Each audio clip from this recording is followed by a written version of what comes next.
In a half, 2, 1 3/4. Yes! Time for the Halloween party. I said no. Please? Oh, all right. This is gonna be good. Oh, who are you gonna call?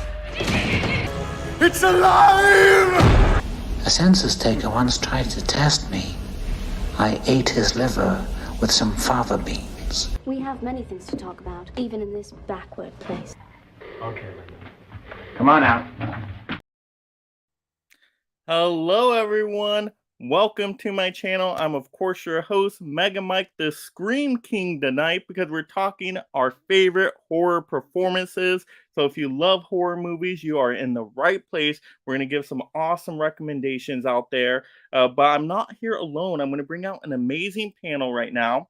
But before I do that, just to remind you of a couple things. If you love horror movies, stab that like and subscribe.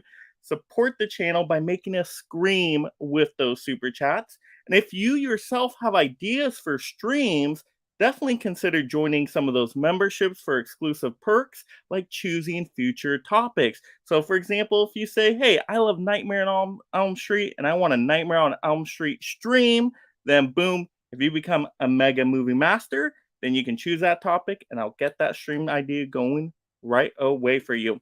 But let's get into, of course, now this amazing panel we have tonight. Let's go ahead and bring everybody out. We got a fellow Collectors Club member here. Derek, how are you doing today? Much better than last week when I couldn't do the Tim Burton stream. I was depressed because I was actually excited about that. So sorry, and happy to be back doing this. I love spooky things, as we all do, and that's why we're here. And this is just going to make me want to watch even more horror movies when we're done tonight. So.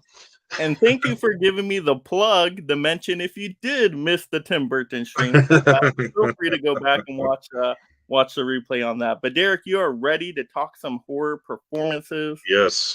I got a good list going, I think, as long as they don't all get stolen. So. And kind of what did you go with when you were thinking of best horror performances? Was it just ones that stuck out to you or ones you remembered fondly? Or was there any Oscar recognition at all? I mean, a little bit, yeah. A little bit of everything, I guess. I try to not do, like, at least to me, I try to not pick the most obvious ones. Like, pretty much if I thought of it first, I don't want to talk about it because someone else will probably talk about it. So I'm trying to talk about ones that I really like that get less mentions, I think, or underrated performances in movies that other people will probably talk about also. So that's kind of what I tried to go for today. See, that works perfect because I did the opposite. I'm like, the first one that stands out to me, I remember that one. Okay, let's go. I will be pulling the low-hanging fruit today. We'll leave it out. All right, let's go ahead and bring out Mika, who I know is a horror fan. Mika, how are we doing out there tonight? I'm good. Thanks for the invite, Mike. Of course. You ready to talk some horror performances? Yes. It was actually kind of hard to narrow down, but I think I kind of did the same thing that Derek did. I wanted to kind of choose maybe some underrated ones that I love, maybe that I think are great for horror performances. So we'll see. Oh, I'm excited. I can't wait to see those recommendations. Let's go ahead and bring out James is here. How are we doing out there, James? Oh, doing great. How about yourself? How's everybody doing? Oh, I'm doing awesome. 31 Days of Horror is here. Let's do this. I know, right? Streams and videos, I'm sure, for everybody this month. James, there are just so many movies that I want to see, and I just don't have time to see all of them, but I'm just going through as many as I can. I'm just loving it. Right, exactly. Yeah, I know. It's like you almost got to make like a calendar or to-do list. Like, okay, this day I'm for sure going to watch this title just to make sure you can check it off. Yep. But James, how did you go about selecting your titles for tonight? Well, I was just thinking about some of my favorite, horror films. I didn't want to have a bunch of obvious ones like you mentioned. I wanted to have some that I'm hoping others didn't choose, and maybe ones that wouldn't just automatically rise to the top of the list, but just ones that just stood out to me and films that I've seen in the past and, that I thought were special. Awesome. Yeah, I can't wait to hear your recommendations. Let's go ahead and bring out Movies and Sue. How we doing out there, Sue? Hello. Hey, Sue. You ready to talk some horror performances tonight, Sue? Oh, I'm so ready. Honestly, I just stood in front of my horror corner over there and I was just like picking movies left and right and kind of just had to narrow it down from there because there's just so many awesome performances. Yeah. Oh, yeah. And mine are probably going to be obvious, but I don't care. That's okay. We need I'll a be the couple obvious one. You guys ones can there, be you the know? non-obvious ones. So that's Nobody will be wrong. That's the We're best going to be the obvious ones. Everybody else Okay. got deep cuts That's over fine. there. All right. And then we also got, first time on this channel, but I have been on his channel, and he has an amazing channel. We got Dragon Movie Guy. There How he are you is. out there? Hey, everybody. Thanks for having me on, Mike. Nice to How you meet you. doing, everybody? Hi. Good. So welcome to the channel, of course. And we were just discussing, how did you go about choosing your favorite horror performances? Well, I'm more of a horror neophyte. Like horror of all the genres in film, horror is not near the top. So for me, it's a smaller list to choose from.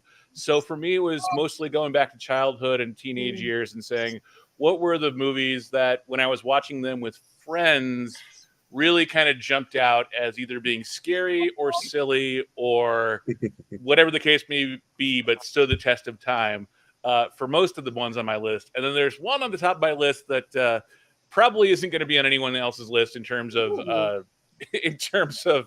great performances, but it's just a personal choice for me. So yeah, the one at the top of my list is maybe a little bit out of left field for being a horror flick, but Cool. Yeah, I'm excited. You kind of teased us a little bit with that right there. how's See, that for tease? Uh-huh.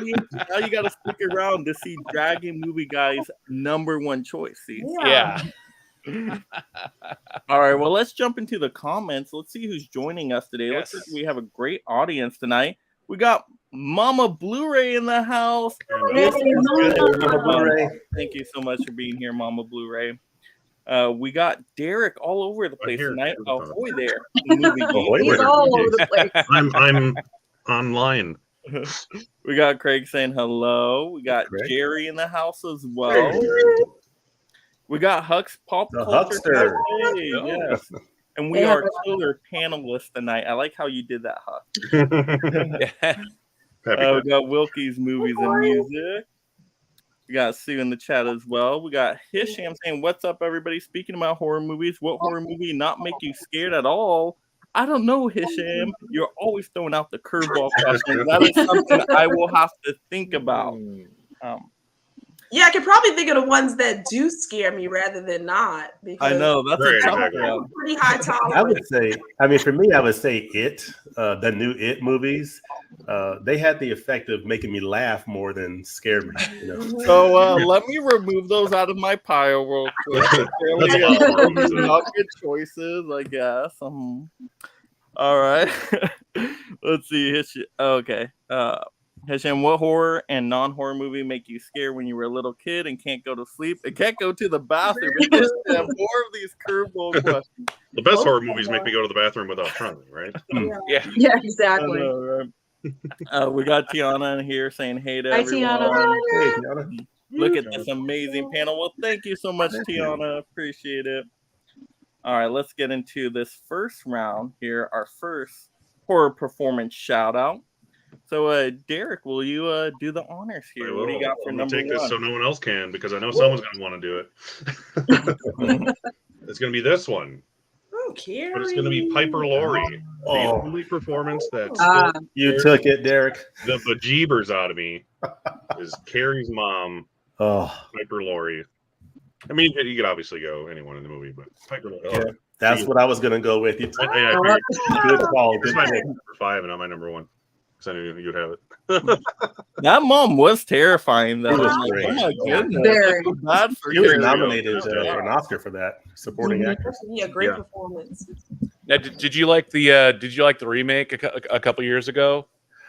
Well, The Carrie It was remake decent. a couple years I thought ago? it was decent. I thought it was unnecessary, but I thought it was okay. Yeah, I didn't mind passable. it. I didn't was it mind Julianne Moore? Wasn't she the mom? Yeah, she was the mother. Yeah, Yeah. Julianne Moore. And Chloe Grace Moretz Yeah. playing Gary. Yeah, she's great. Yeah, I don't I even like think I've them. seen the remake. I saw I that didn't other see it. one.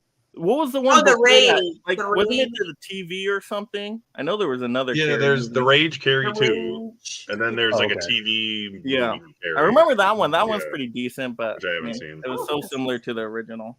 Yeah. Yeah. Just watch the original. Yeah, just Don't watch the bother. original. Don't bother with the other ones. All right, Mika, what do we got? Okay, so I'm going with one of my favorite horror movies, and I'm so glad it got a cool release this year and getting some love is May. I don't know if anyone has saw it. So Love May, this is one of my favorite horror movies. It's been very underrated. I was so glad to see Second Sight showed us some love this year. But it stars Angela Bettis, and she's been around for a bit, but she does a great job in this performance. So she plays like this awkward, shy, lonely girl who's dealing with a kind of disfigurement. And some mayhem ensues when she meets this guy she's attracted to. But it's a really, really great film, and she does a great job in this role. So May, I would recommend people watch it if you haven't seen it. Nice. I haven't even heard of it. May, is that like a classic one, or is that it's like a cult classic because it's got cult classic status. But a lot of people really don't know about it. That's why I was so glad to see it get that release. But it's a really, really great horror movie if you can watch it and check it out. Nice. All right, James, what do we got? All right, I am going to go with, since my first choice was taken, I'm going to roll with, I could go with one of these two actresses. Oh. I'm going to go with Rebecca Ferguson, Oh, who plays yes. Rose the Hat Yes. in Doctor Sleep. Good one. Love this movie. This is a great follow-up to the original Shining, but her character, Rose the Hat, and her, she leads this group of, I guess, the Shining's version of the vampires in this Shining universe, and she is terrific. Love her in this role. Great villain. I could have gone with Kylie Curran, who plays the little girl. I could have gone with her, but Rebecca Ferguson. Yeah. And just a great movie choice. I think that one's underrated. I actually prefer Doctor Sleep over The Shining, and I know everybody loves The Shining, but I didn't have that nostalgia with The Shining, so I kind of watched them back to back, and I'm like, no, I think Doctor Sleep's more entertaining to me. Yeah, it's really good. It's a lot better than I expected to be. That's a good pick, James. Oh, thank you. All right, Sue, what do you got? All right. So she was nominated for a SAG, and we were really hoping that she was going to get an Oscar nomination, but she did not. And I see Mika's face. She wants to know who I'm talking about. I have it. Lupita Nyong'o. Oh, nice. Yeah. Yeah. Mile too. I thought you meant someone else. She was incredible playing both roles. I thought she just did a phenomenal job. And it's just one of the best, in my opinion. Yeah, she's outstanding. I had that. She's in my extras over here. Yep. Thank you. Yeah, that movie is awesome. All the performers in there too. You could have really gone with everybody. Even like the kids do a great job. I mean, everyone. Side is so haunting. It's like, oh my goodness. Yeah, that's a great one. That's actually my favorite from Peele. Yeah, I like that's really good. That's your favorite? It's like Us, Get Out, and then Nope. It seems like everyone puts Nope last. It's like nope. Yeah, me too, probably. I actually like it a lot. And it's tough to rank them because they're so different genre-wise. Like Us is like a true horror movie. Get Out is kind of horror, but more psychological thriller. And then Nope is like Western sci-fi. So Jordan Peele has some range, though, for sure. He does. I can't wait to see what he does next. I mean, he's supposed to be doing the remake for People Under the Stairs, too. So I'm excited about that. Oh, really? Okay. That'll be cool. All right, Dragon Movie Guy, what do you got? Well, okay, so this one might be a little bit of a cheat to the list. But since we're talking Jordan Peele movies, my first choice, it goes to an actual former coworker and Facebook friend of mine. Worked with her. I used to be a news photographer here in Las Vegas, Nevada, where I'm based. And so if you've all seen Nope, when I don't know if I could swear, but when the crap's about to hit the fan and all chaos is about to break loose and there's a breaking news reporter that shows up and it's like, everything is happening here. Her name is Hetty Chang, and I used to work with her at Channel 3 here in Las Vegas. She now works at KNBC in Los Angeles. And when I was going to see the screening of Nope here in Las Vegas, everyone, 300 people in the screening, everyone's like, oh my, we're getting to the climax of the film. And when Hetty pops up on the screen, I'm like, Hetty, And 300 people turn to me like, dude, what? And I'm like, I know her. Yeah, but we're trying to, like, it's a horror film. I know her. Come on. So then I immediately go home. I got on Facebook. I'm like, you didn't tell me, you didn't make any announcements. You didn't make it, you didn't say you're to feature film on Facebook. So next day she was posting pictures behind the camera, behind the scenes when she was filming her scenes in Nope. So it's a little bit of a cheat, but it's a personal connection to a film. That's cool. Since we're talking Jordan Peele, I thought I'd bring up Hetty Chang, name dropping. Nice. Yeah, great choice. And I love the surprise with it too. It's Yeah. just like, that's cool. All right, mine will not be surprising. We will go with some low-hanging fruit here. This is a great recommendation. You got to go The Silence of the Lambs with Anthony Hopkins. I mean, come on, he won the Oscar for it, so just on that alone, it's an amazing performance. But he's just so haunting, and kind of the small scenes he has. He doesn't really have a lot of scenes, but he steals the show every time. He's why I would rewatch this movie, and just a perfect fall season movie in general, but great, fantastic performance. So highly, highly recommend. And actually, you can get the Kino Lorber one on sale right now. So if you don't have it, That's right. And Anthony Hopkins' American accent in that film is really good. I know we don't generally give credit to British actors doing American accents, but his accent, his American accent in that film is so creepy. Well, Anthony Hopkins has something to say about that. Thank you. And fava beans. Love it.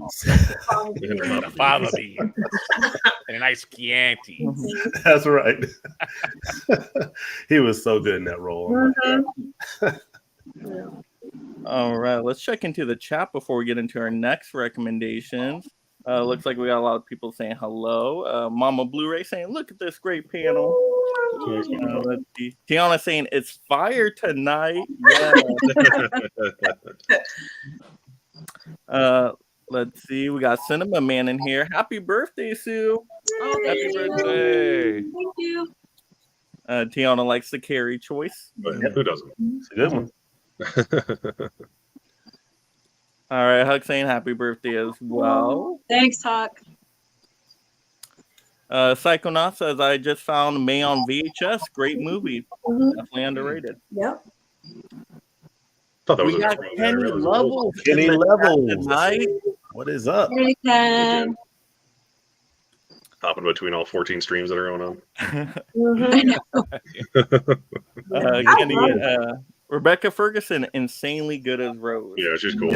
Yeah, she's a great actress. I love her. Oh yeah.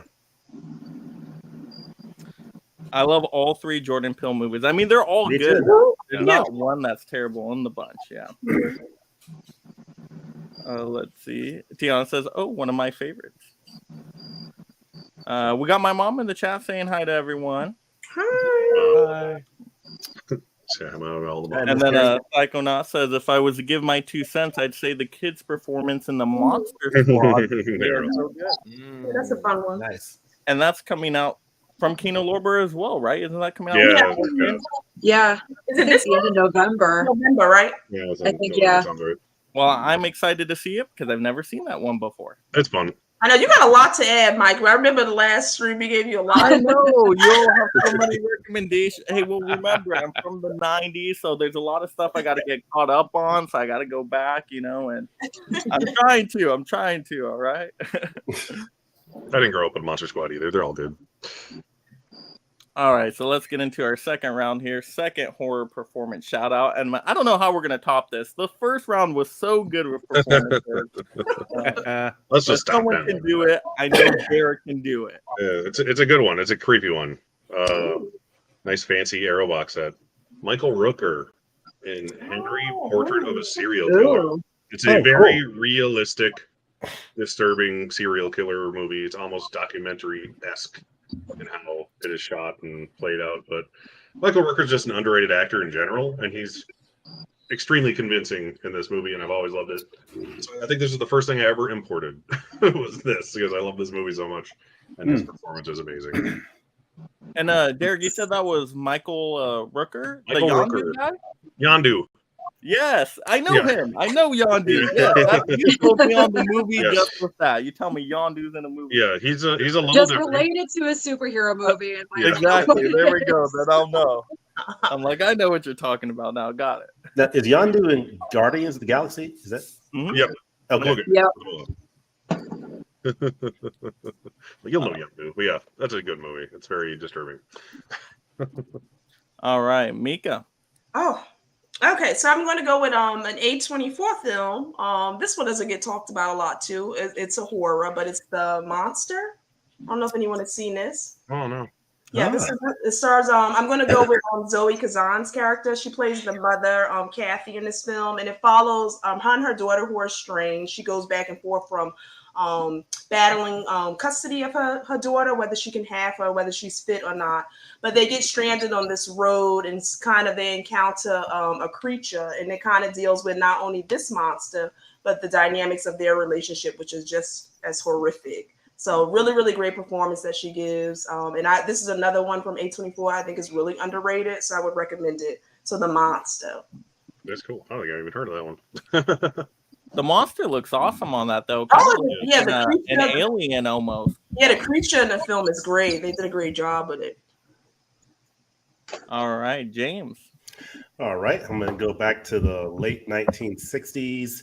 I think that Mia Farrow gave a wonderful performance in Rosemary's Baby. Yeah, she plays.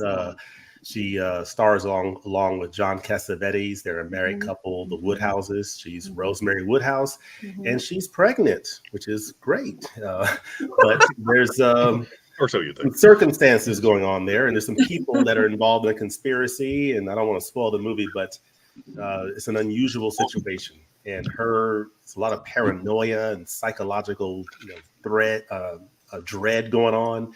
And you see this carriage here, and Mia Farrow, just her responding to this conspiracy as she gets to understand what is going on and the circumstances of what's going on in her life.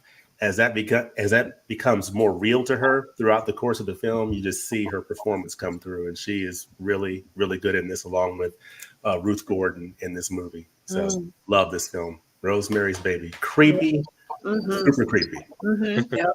I haven't seen it. I'm excited it's getting that 4K so I can I know. get it and watch it. Oh, you haven't seen it? 4K, yeah. Criterion that's out of print, but I'm I wish I had that. 4K. Yeah, I wanted that Criterion. I know. I wish I had the Criterion too. It was out forever, and then they don't go out of print very often. No, and I don't know if I want to pay how much it costs to get. I don't know. Now we're getting the 4K. So Yeah, the 4K is coming out in a couple weeks, right? Yeah, it's next week, I think. Oh, next week. Good. I think Yeah, next it's week. coming. It's in that set too, right? At Paramount. Oh set. yeah, that set, the scare set. Oh, that's right. It's coming out in that. Yeah. Ooh, the wallet. I know. Just forget it. All cards are maxed out. Ooh. I know that's the most scariest thing this time of year. We're only like a month and a half away from Black Friday anyway. That's usually when I pull up the bulk of my Blu-ray shopping, Blu-ray DVD shopping. Pretty much studio releases. Yeah, I wait until. Oh, and Amazon Prime Day deals coming up, right? Oh, October yeah, that's 10th coming and up 11th. too. Yeah. Oh, okay. When is that? When is that? 10th and 11th. Ooh, okay. Oh, the 10th and 11th. Yeah. Okay, cool. July. It's like midsummer, like July 10th, 11th, 12th. Well, they have it coming up in October too. Also in October. Oh, Mhm. Mhm. Okay.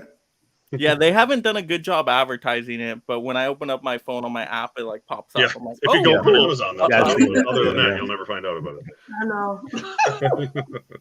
if only Amazon had a way to get directly into our brains Right. with an app on everybody's phone. They're getting there. They're working on it. Yeah. All right, they do. all right, I Sue. love Amazon. Okay. So second pick, I love Tim Curry, but we're not going with it. We're not going obvious with it. We are going Oh, I know. with the Rocky Horror Picture Show. Oh. Oh, that's cool. Still good. Mika's laughing at me. I love this musical so much, and I love Tim Curry's in this. I love his performance in this movie musical so much. I think he's fantastic. He was perfect casting for it. He was, when they did this as the original London production, he was a part of it, and he's always been a part of it. And I just love it. I love it and I adore it. I mean, the man can sing in like platform heels, rocking that makeup, and it's awesome. It's Ooh, amazing. good one. That's a good one, Sue. That's a great Yeah, I choice. just rewatched it about a month ago too. See, I still need to see that one, but I heard you have to do the theater experience with it. So Yeah, you got to get Sure the helps. V painted on your forehead to go watch it in the theaters. At least the first time. Oh yeah, that's right. all right, Dragon, what do we got? Well, I don't have a ton on home media, so I'm kind of calling an audible here. And as you can see, I haven't opened it up yet. But I love this flick. Saw it in theaters. Mia Goth in X. Oh, And I have yet to I had watch. that too. I've yet to watch the first one in the series that came out last spring. But you know, for someone who's not a huge horror fan, off the top, I love movies that pay homage to horror and can bring up movie history. So when you talk about the 70s, when you talk about 70s adult films, kind of that's a perfect setting for a horror flick like this. And Mia Goth as lead character, as one of the strippers turned porn stars. Yeah, she does a great job in the flick. And obviously, the first one is not the first one chronologically, or the first one chronologically. The second one that came out, I have not seen as of yet, but everyone's talking about it, and everyone's talking about Maggie apparently coming out later this year. So X Is is that Mia still Goth. coming out, Maxine, this year? Is it still coming out? I think so. I think That's what I had I'm heard. not sure if I it's haven't coming looked out lately. this year, but it's coming out soon. Yeah. And a lot of stuff, to be fair, has been pushed back to next. Yeah, I spring think just 'cause Oh of yeah, the that's strike. probably why. Yeah. So That makes that I may be going with old information there, but if I remember right, I thought they said that they had shot all three films, like if not right in a row, then pretty close to each other. So in the same way that Netflix had, what was it, 1994, 1978, and 1666, I believe they shot all three of those at the same time. Just to save money. So so hopefully Maxine will come out soon, and then I can catch up on all three. So That's my plan. I'm kind of just waiting. That's a great choice, though. I mean, Mia Goth is like a rising star. I mean, she's just great in everything. Even when she's in a movie I don't really care for, she's still great. Like, what was that new one that came out? is the Infinity Pool? Yeah, good? like I didn't care for the movie, but Yep. she's amazing in the movie.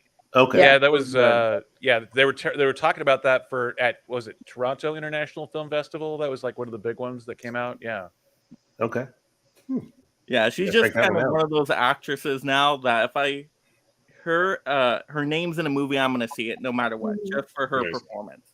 That, and honestly too, I love Brittany Snow in this film Oh, too. that's so what I was it's a saying. 2 for Yeah, 1. Yeah, I loved her too. in there. Yeah, great performance. Yeah. Yeah, I mean, she plays the two characters in that movie. Like, I didn't even know she was the older Maxine until I watched the special features. I'm like, I didn't know wait either. a second, no way! Like, just how can she do like the movements and all that? I mean, oh my goodness, it's like unrecognizable, you know. And then when they showed her at the very end with on the black and white TV, like that was kind of weird. I'm like, oh, well, that's interesting. That was totally out of left field for me. But I guess it shouldn't have been entirely surprising, but it really did surprise me in a lot of ways. So. Yeah, I hope she gets nominated one of these days for an Oscar. It's like, come on, she needs to get nominated. Show horror some love out there. She'll keep getting critics prizes like she did for Pearl. Yeah, and she's so good in Pearl, and I'm somebody that I like X a lot more than Pearl, but she's so good in Pearl. And on the other one I forgot to mention too, It, Jenna Ortega, also great in X too. So those are like the two like actresses right now that are in like everything. Yeah, Jenna Ortega's in so much stuff. Wednesday, Scream. I mean, Beetlejuice 2 now, right? That's right. All right, so X was taken. I was gonna do X, so we're gonna have to pivot here. That's okay. We got options, but we were, kind of talking about Saw backstage, so we'll go. Saw franchise. Topher Bell, of course, as Jigsaw, but the movie I would recommend out of the whole franchise, I would go Saw 2. I think he gives the best performance in Saw 2 because he's really a villain in that one. You get to see him actually like talk to who was it, Detective Matthews, and just really be terrifying. So he's so good in Saw 2. He's good in all the Saw movies he appears in, but I think he gets most screen time, if I'm not wrong, in Saw 2, and then of course the new one. But at least out of the old ones, I think Saw 2, right? Does that sound right? I feel like it is. I think so. I like the first one where he's just laying there the whole time. Yeah. Yeah, exactly. Yeah, he doesn't have much of a Best performance. In the performance first ever. one. That's the hardest thing to do is lay there and look dead. I mean, he's good in Saw 3 as well. I just watched that last night, but once he's like, very sick and he's in bed, so he still doesn't get a lot of speaking lines. But I think Saw 2 is the one where he actually gets a lot to speak and do all that. But he's great. He's so good. He's such a good villain. I mean, Jigsaw just he makes the Saw movie, so I'm glad they brought him back for Saw X. So hopefully they continue using him in the future Saw movies. Right. All right. Wow, I gotta say that was another great round for performances right there. You guys are hitting it out of the park with this one. Good stuff. All right, let's see. We got Huck is saying, I saw Uncle Anthony on Sue's video today. It's Uncle Scott, but Uncle Anthony's here too. Oh yeah, Mama Blu-ray says Sue, Uncle uncles Scott are and Uncle Anthony are watching this live on the big screen. Yeah. Oh, so let's wait until Uncle Scott and Uncle Anthony. Family reunion downstairs and you're just upstairs. Tiana saying, I still got to check out Rosemary's Baby. Yep. It's a good one. Watch along. Like saying, yeah, Sue. Tim Curry So is good. the GOAT. Great pick. I know when you said Tim Thank you, Curry, Huck. I'm like, are you going to pull it right now? No. He's so good, though. He's just great in everything. He's amazing in everything. I love him in Clue, everything. That's getting a 4K as That's well. getting a 4K as Yeah. well. Oh, yeah, I just saw that. Yeah. That's awesome. All right. We are now on to Three third already? one. Third one. performance show. 3. Okay, I'm gonna go with. We're on me, right? Yeah.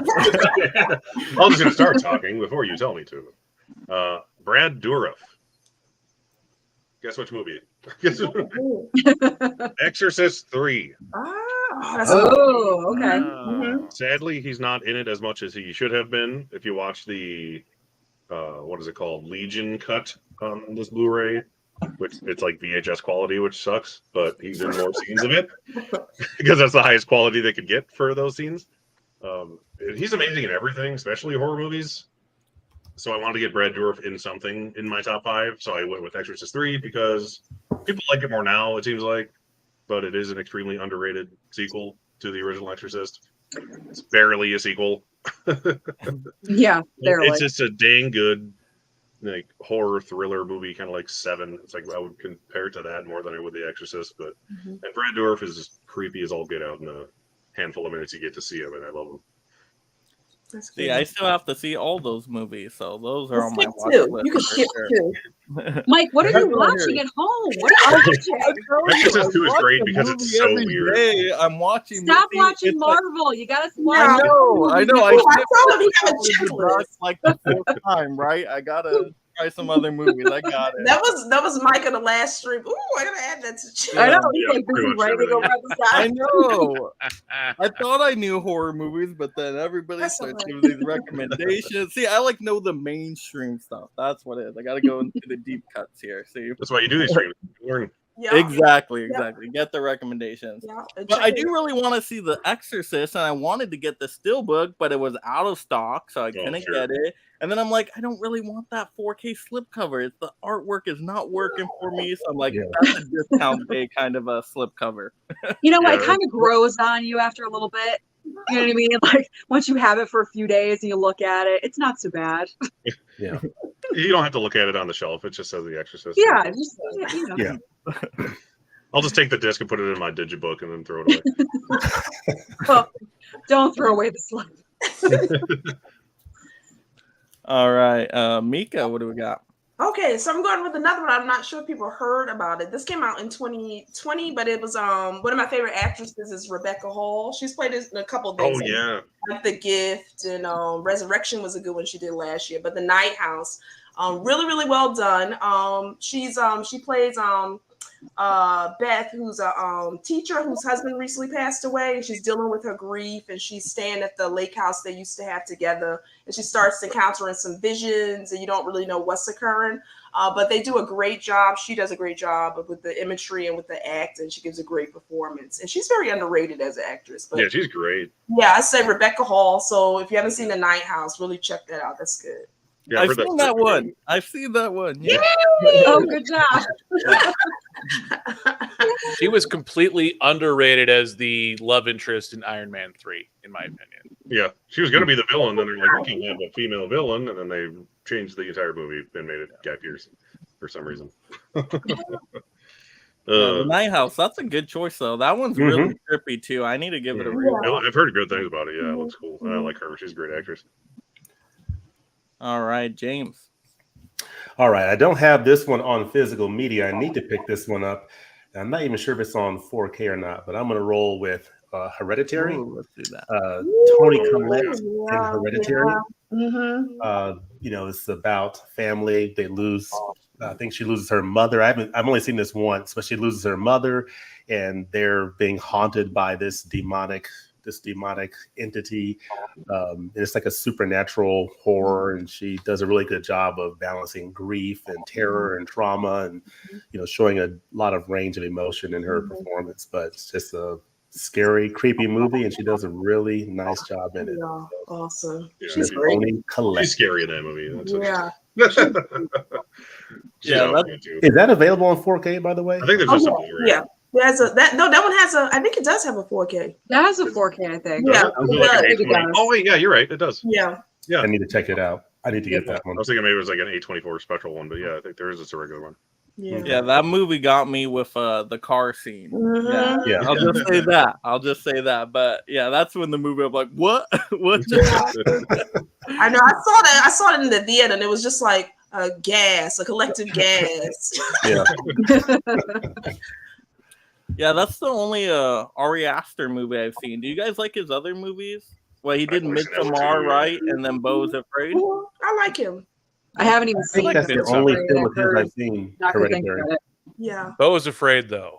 Yeah, I like that one. That's a tough one right there. I hear such divisive things. People like either it. say it's the best movie of all time, or people are like, no, just no. Yeah. I think it's supposed to be weird for weird sake, is kind of what I gather from what I've heard from most people. Yeah, I like Mommy it. issues. Mommy issues. Mommy Oh. Issues, the movie. Yeah. I think a couple rewatches you have to throw in there, but I liked it. I like his mind. I like Ari. He's pretty good. He's good. I mean, the anatomically correct costume in the dream sequence. Why? Just why? yeah. Well, now I want it. Midsommar too. I like that one too. Yeah, and I would totally have given Beau's Afraid a watch if it wasn't over 3 hours. That's Yeah, what well, you I'm can, saying. that one you can watch at home. Yeah, that's because it's so long. Yeah. Yeah, that was the hardest selling point at first. I love Midsummer though. Yeah, that's what I said. Yeah, I love everyone that was one from him solid too. I like Don't that one. watch that either. Yeah, I've heard so many hit or miss things about it. I just haven't gotten around to it yet. Yeah, that's a good one. All right, Sue. Okay, so third choice. I'm gonna show you what I was gonna do, but then I'm gonna do a switcheroo, okay? Because technically, Dragon Movie Guy went there already. I was gonna pull Pearl, okay? Oh, okay. But we already gave Mia Goth some love, so we're gonna put her off to the side. All right, because I was going back and forth between these two for like the top 5. So my other one is James Jude Courtney's performance as so Michael good. Myers in the latest Halloween trilogy. I think he's the best Michael Myers. Because he does not say a word, obviously, but the performance that he gives is incredible, and I love it, and it's my favorite. I know a lot of people are dedicated to Nick Castle in the first movie, but to me, he's the best. He's the best one. Yeah, I love 2018. That's fantastic in that. Oh yeah, 2018 I like that is one so too. good. He's great in 2018. He's great in Kills, but he loses me in the end. Yeah. And we all know how we feel about that one. Yeah. He's also just lying there, kind of like. He gets to do some wheezing in there, you know. I like that, Sue. Yeah, Thank you. That's kind of me thinking outside the box. Just Yeah. for someone, I was a trying to think of like, what slasher guy can I put in here? Yep. But you took him. I'm sorry, I didn't mean to steal your thunder there too. No, not at all. Not at all. I have plenty of backups over here. All right, Dragon, what do we got? Well, this is one that I don't have the Blu-ray, but it is Mason Thames from The Black Phone. And part of that is just because my birthday was last week. I just turned 48, so I'm a kid of the 80s. And The Black Phone it really does capture that time in America when everyone in the suburbs thought they were safe, and people whose parents worked during the day and couldn't afford a babysitter, they gave us a house key and they call us latchkey kids. Latchkey kids, and so that was sort of about the time when the whole windowless white van, unmarked van thing came about, and people were getting kidnapped, or kids were being kidnapped, and so this film really does play upon that. It's the most unsuperlative, non-supernatural. I mean, I guess there's certain elements to it, but it's the most based in reality horror film that I can think of, at least that I can relate to. At least, I mean, thankfully, never kidnapped as a kid, but the fact that Mason Thames as the lead character, the boy who gets kidnapped, and Ethan Hawke as the bad guy. Ethan Hawke, he's always in Forever. Matt Damon, I guess, is sort of like the all-American male that gets saved in every movie, but Ethan Hawke isn't too far behind that. And for him to play the bad guy, the creepy bad guy, the driver of the windowless van in a horror film was great too. But Mason Thames as the center, the dramatic center, and really, I don't know if he was acting against tennis balls for the entire film, but having to act against ghosts throughout the course of the film, he really does nail the emotion of that film and really carries the emotional heft, the weight of that film. So I just love the drama. It's almost more drama and thriller than it is horror. But just his performance in that film had me walking out of the theater going like, wow, that is like I almost didn't say anything. Like, you go to movies with friends and you have a discussion afterwards. That was one of those films where you just like, nope, see you guys later. I'm going home. Yeah. In a good way. Great job. Yeah, I was looking for that 4K in Best Buy today. You mean the Black Phone? I was looking for that 4K in Best Buy today and couldn't find it, so I'm still trying to track that one down because I haven't seen it. Yet. They finally released that. That's right. Yeah, it's one of the things I got out of that movie is that the child actors were extremely good.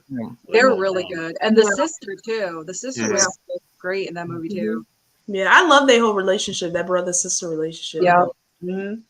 And to think about how, kids acting in movies is always kind of hit and miss, but the fact that every single one of the kids cast in that film really just hits hard. And to think that that's the same Scott Derrickson is the guy who directed Doctor Strange. We all know that he has a history in horror, but after going Marvel and, he took all the money and took all the green, took all the Marvel, took all the Benjamins and went into the Marvel universe. And yet he comes back with sort of a back to basics horror film. I love the film and love Mason Thames in that role. So. Yeah, that movie was such a surprise too. I wasn't expecting a whole lot out of it, but it was like the surprise hit of the year. It was so good. And it's different too because they do put in a little bit of those fantasy elements in there, but it's still, like you said, based in reality. So a very unique movie. Yeah. Very good. Cool. And the fact that it stuck around in the top 10 for like a couple months, I think it was like, it was just, it was the little movie that could, it just kind of stuck around. So yeah. Yeah, I think that was the year that Universal was just doing so good with horror movies. Like they would just come out of nowhere and they'd be like, oh, that was pretty good. Yeah, last year was great for horror.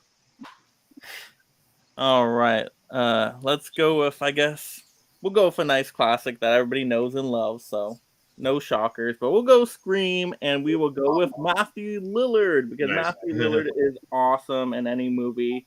He just makes me want to watch whatever movie he's in. But he's so good as a Stu Macher in here, and I hope they bring him back. You got to bring back Stu, right? I'm one of those people that he's alive, right? Stu again. We need Stu again. I mean, he could totally be alive too. He only got a TV in the house, He can walk it off. But he's so good in the movie. Just like all the improvising lines he does too. Like if you watch the special features, like, oh, parents are gonna be so mad at me. You got so mean. Like just the things he was able to improvise there to really make those scenes. I think he did a wonderful job in that movie. Yeah, he's so good. I still think of him as Shaggy. I mean, like, how do you not include Shaggy in a horror movie marathon? And he actually got me excited now to go watch Five Nights at Freddy's, where I'm, I don't really know much about the game, but he's in the movie. So Yeah, that's I don't know how large of a part he has. Yeah, that's this month. Yeah.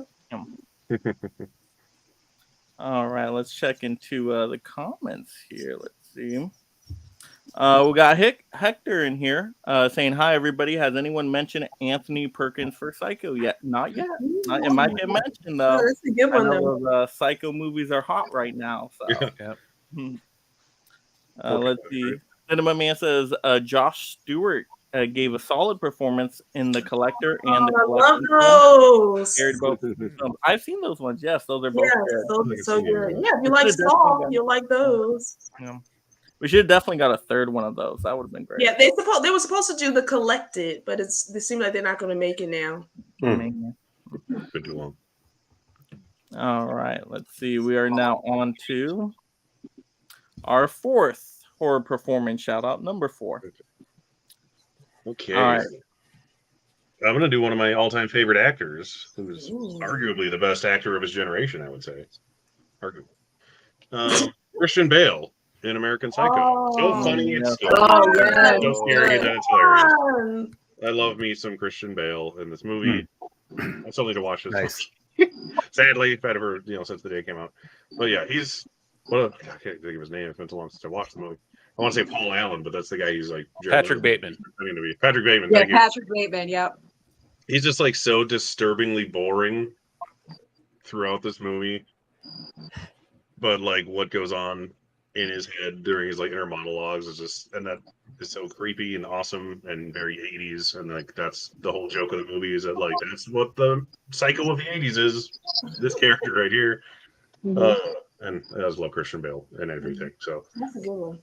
Yeah, he's so psycho that Jason and Justine Bateman don't allow him out at family reunions. Yeah, no, not at all. The sibling everyone forgot about, even more so than Justine Bateman. Yeah, Christian Bale, he's a great actor though, and he does show range in that movie too. Like when he gets into the slashing stuff and he turns on the music and he's like, he's dancing to the Phil Collins and the Huey Lewis in the news. Huey Lewis, that's the best part. All he cares about is his like material crap, just because that's what he thinks he should do. That's a good one. That's a good pick there. Yeah. I thought someone would take it by now, so surprised. No, I didn't even think about that one. Yeah, that was a good one. Yeah, I think, was that the first like horror comedy you pulled tonight? It might have been. I mean, if you want to call it that, yeah. I do. What falls into that subgenre? You think it's straight up horror? I would say it's more dark comedy than anything. Yeah. Because it's like satire, right? Yeah. Yeah. A little bit, yeah. All right, let's see. Mika, what do we got?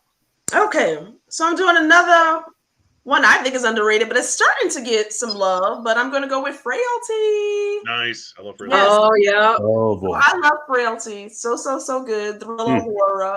I'm going to go with Bill Paxton, who actually, this was his directorial debut. He plays Dad Meeks. But his character is so I love it. He does a great job in this film. It's about a father and his 2 sons. I'm not going to say too much about this because it'll kind of give it away. But just thinks he's getting visions from the Lord to do certain acts, and the sons kind of grapple with what he's doing is right or wrong. But he does a really, really great job. All the performances are good. Matthew McConaughey's in this as well. But yeah, just Bill Paxton's performance is really, really well done. So Frailty. Yeah, that's a good one. Good pick.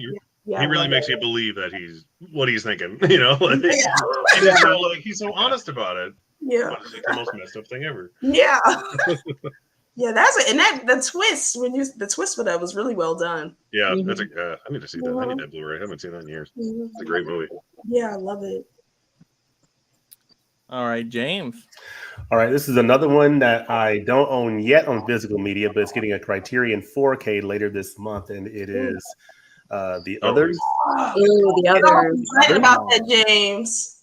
What's that? I got that pre-ordered. I'm so excited. Yeah, so this is the Others starring Nicole Kidman, and she is really terrific in this movie. She plays this mother. She lives in this like remote, manor or mansion. She's got 2 kids, and she's an overprotective mother. And her kids are sensitive to the sunlight, so she has to close the curtains and protect her children. But there's some psychological complexities going on with her character, and she thinks she's being haunted in this house. And I won't say anything more beyond that because you'll learn more about the film as you see it. But it definitely goes into some interesting directions in terms of where it ends up. But she plays a mother who's protecting her children, but what is really going on is what you sort of discover over the course of the film. She's really, really good in this movie. So I like Nicole Kidman and the Others. Yeah, that's a good one. Yeah, I haven't seen that one, but it's definitely going to be a blind buy for me during that Criterion sale, right? Yeah, definitely blind buy, Mike, and definitely don't read anything about it. Go in, just watch it. If you know nothing about it, you're better off because I know the whole movie and I haven't even seen it. I know nothing right now, so I'm ready. And that's perfect, Mike. Yeah. Perfect. Yeah, Criterion's doing a lot too in October. They're coming out with 4K like every week, aren't they? Yeah, today they released Don't Look Now and Videodrome. They're upgrades of Blu-rays. They're now on 4K. I have them both on Blu-ray, but I already have the 4K of Videodrome from Arrow. So Right. I'm trying to decide if I'm going to get Don't Look Now on 4K, but you should get the nanny, James. I recommend that one. Okay. This month. Yeah, that's coming out towards This the month. end of the month too, on Halloween. Halloween, actually, yeah. Yeah. And then that Freaks box set, right? Yeah. That price though is outrageous. I think I was looking at the wasn't like 70 something. The Freaks one. It's 3 movies, I think. Yeah. Oh, okay, that makes sense. I'm Yeah. like $70 for one movie. What is this? Wait, which one? Which one? The Freaks. Freaks. Brown and Box. Yeah. Okay, that sounds more like a fair deal. I'm like, okay, Yeah. at least Especially we're- when you get got it. it's a good price. By the way, Mike, are you? I was watching your Target getting rid of Blu-rays, physical media video before the stream. Are you now boycotting Target until they bring back DVDs and Blu-rays? Well, it's like there's not much point to go to Target anymore for me. It's like they don't have the movies. What am I gonna get there? I mean, they have some toys and video games and things like that, but what else is at Target? I mean, they have other stuff, but it's so Everything. overpriced, and it's like, well, at this point, I might as well just go to Walmart because at least they still have physical media, So it's like, not as excited to go to Target anymore. It's not a huge loss at Target. But thank you for plugging that, Dragon Movie Guy. Take that recommendation. If you not have seen that video that posted this morning, Target killing physical media. You got to check that out after the stream. It's a good one. In honor of Horror Month, yeah. Target's getting in the horror game by killing physical media. All right, let's see. All right, we are on to Sue, right? Sue, what do we got? I think, or am I? Yes. I'm up next. Okay, so this time she won the Oscar. Oh. That gives it away. Misery, baby. We're going with Kathy Bates. Yes. Kathy Bates in Misery. She was so brilliant how she could pull off like 30 different personalities in one movie. I mean, it was just so incredible. Like, she was so amazing, and no one else could do it. Just Kathy Bates. She's just so good. And her chemistry with James Caan was had to pull this one. Wow, so good. Yes. There's a certain scene that I can't even bear to watch it, and I'm sure you probably know which one I'm talking about. I still can't, and I've seen that movie so many times, and when it's coming up, I go like this. No, I have to. She is so stone cold in that movie. She is just incredible. Well, how she flips. She just flips the character so quickly. Yeah, just one personality to another. I'm like a genius in front of me.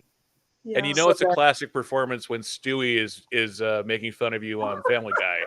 I'm your biggest fan. I always make sure you put your penguins the right way when I knock something over at somebody else's house after watching it. Yes, exactly. All right, Dragon. So my next one, and Mike, you kind of you broke the seal on this one a little bit with Scream, but my best performance is Courtney Cox as Gale Weathers in the entire Scream franchise.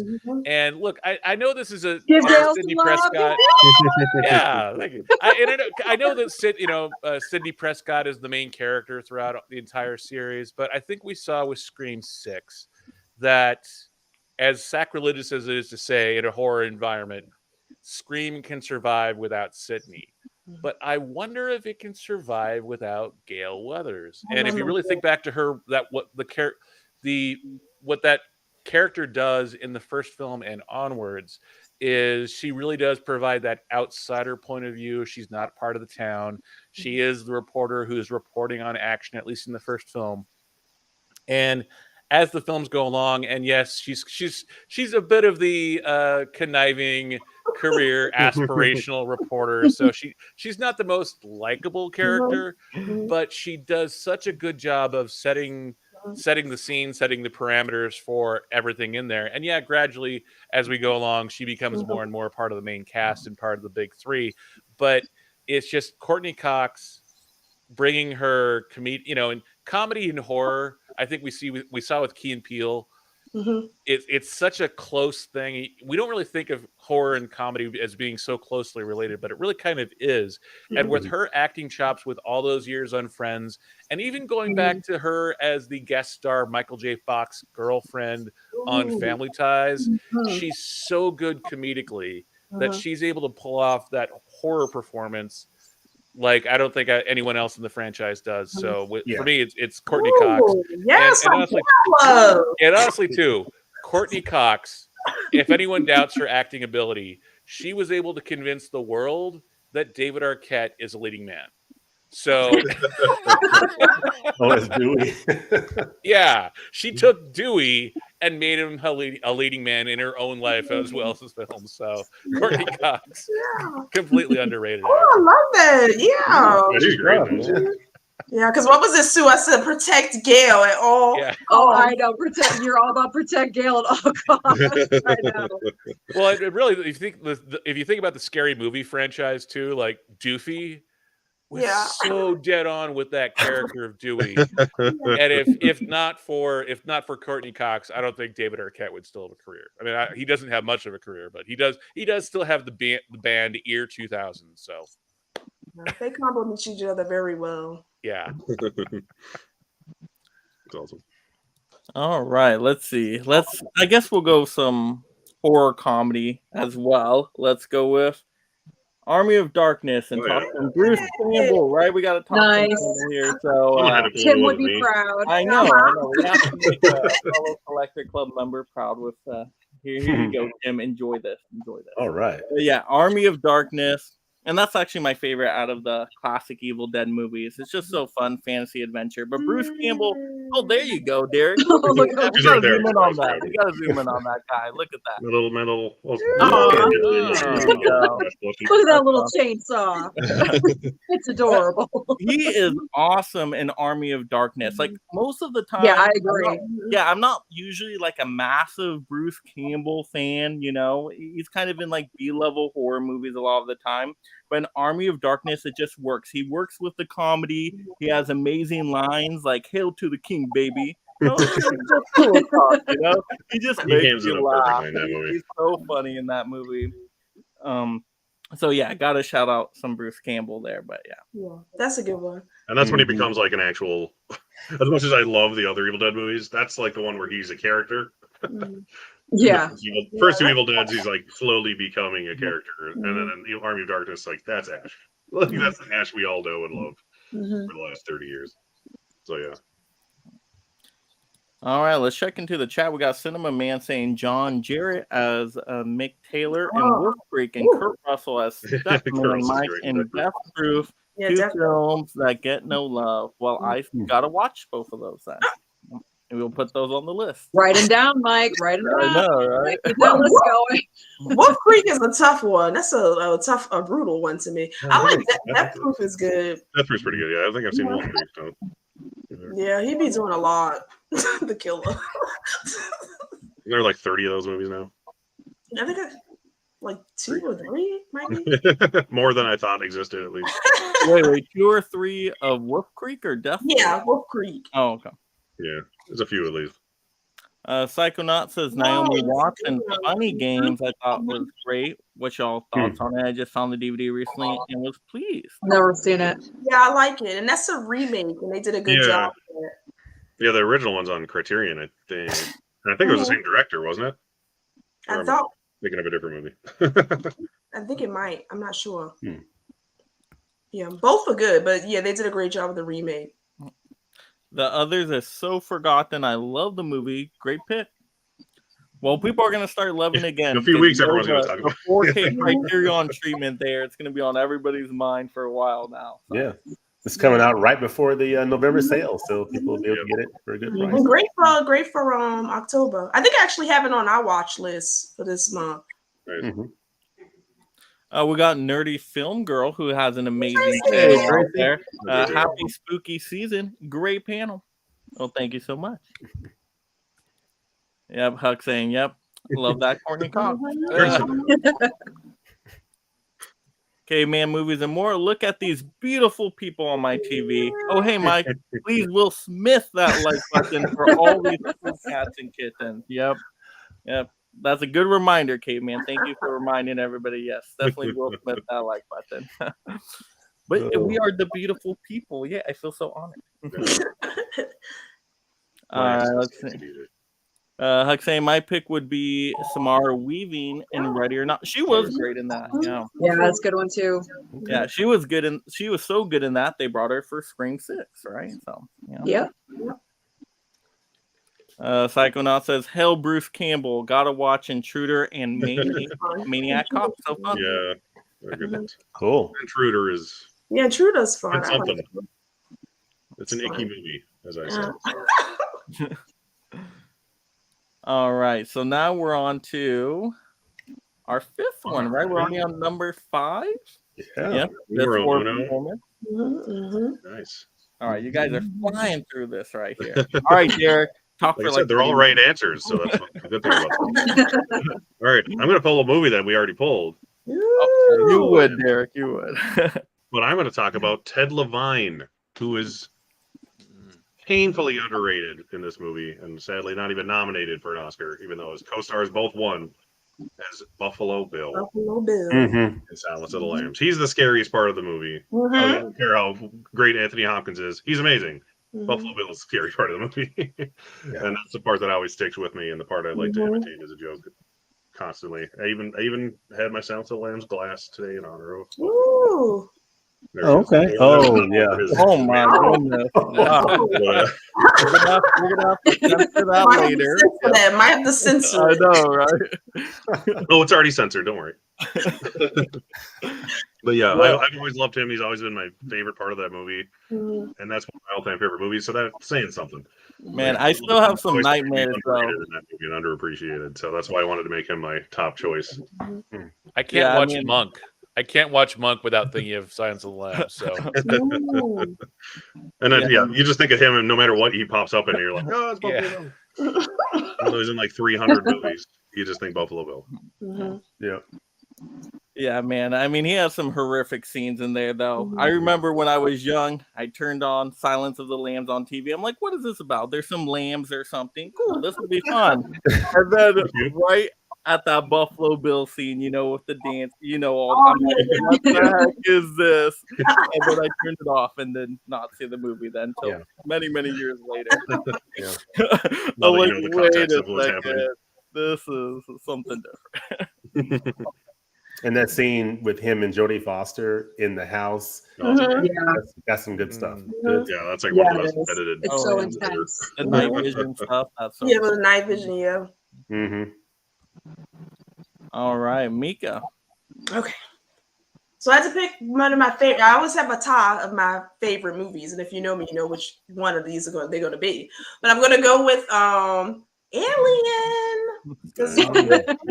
Yes, because I was going to say Courtney Cox. You know,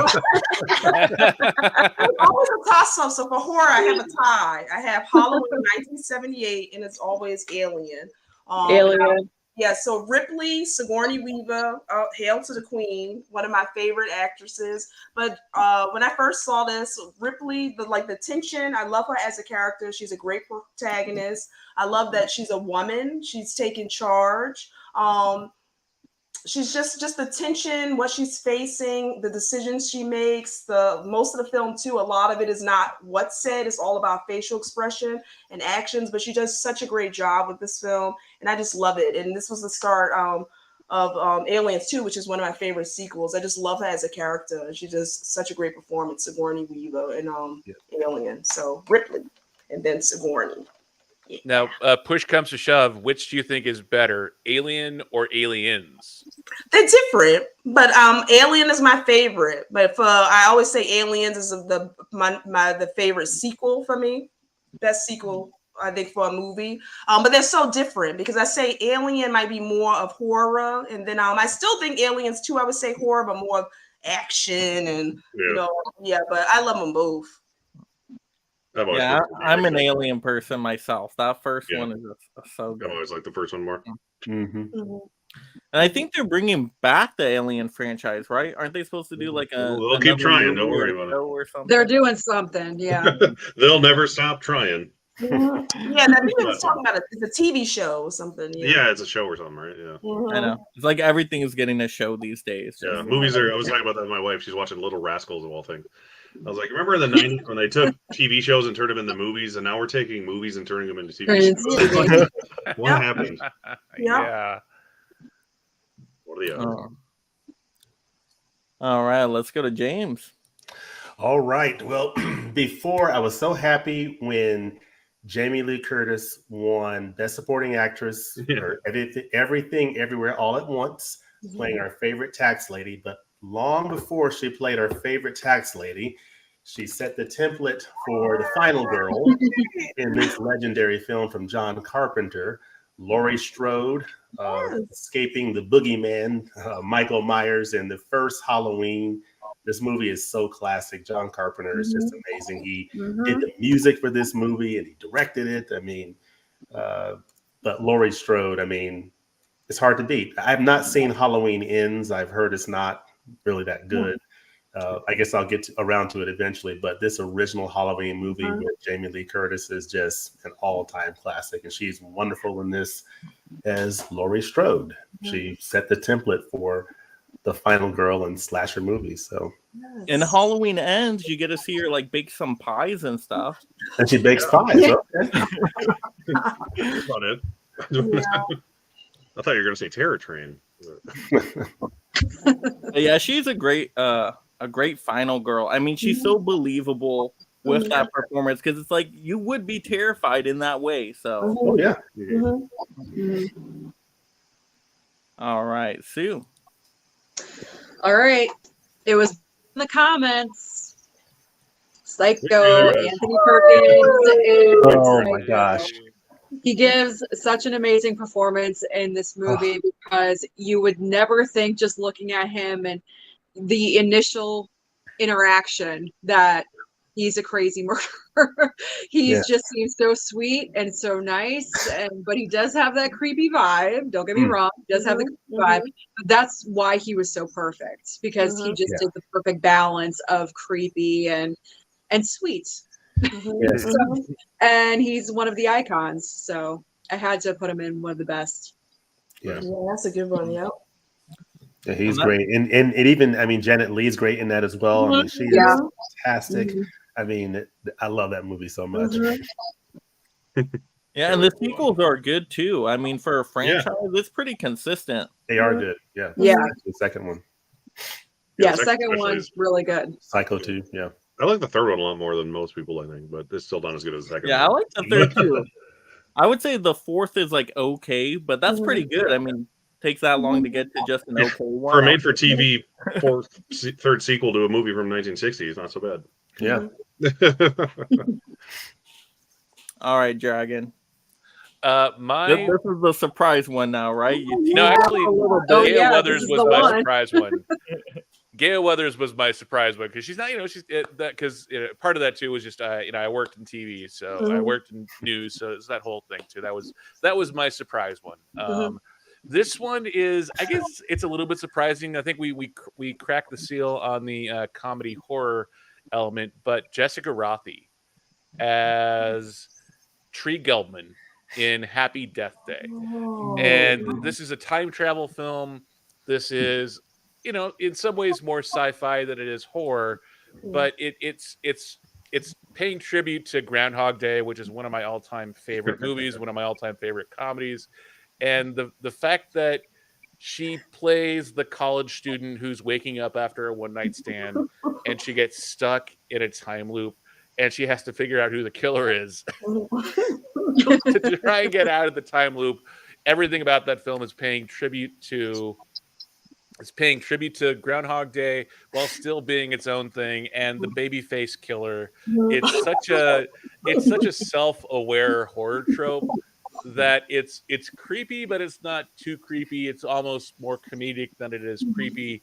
So it's a perfect fit for that film. The sequel was not bad, but it wasn't nearly as good as the first film. So yeah, I love her as she's the self-aware final girl. She's pretty enough to be the sorority girl. She's tough enough to be the final girl. She's smart enough and resourceful enough to be the main character in a film like this. So yeah, Jessica Rothe, I thought, did a great job in this film. So.